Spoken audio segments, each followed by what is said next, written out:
అష్టప్రధానులు. అష్టప్రధాన్ అనేది మరాఠా సామ్రాజ్యంలో మంత్రివర్గ ప్రతినిధి బృందం.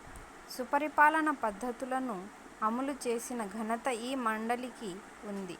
పీష్వా, ప్రధానమంత్రి, సామ్రాజ్యం యొక్క సాధారణ పరిపాలనను చూస్తారు. అమాత్య, ఆర్థిక మంత్రి, సామ్రాజ్యంలోని ఖాతాలను నిర్వహించడం.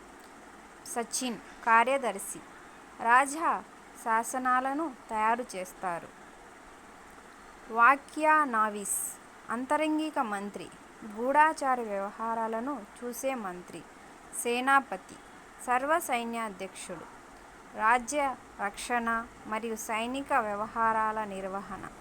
సుమంత్, విదేశీ మంత్రి, ఇతర రాజ్యాలతో సంబంధాలను నిర్వహించే మంత్రి.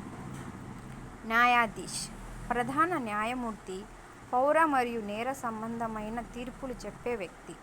పండిత్ రావ్, ప్రధాన పూజారి, మతపరమైన అంశాలను నిర్వహించే వ్యక్తి.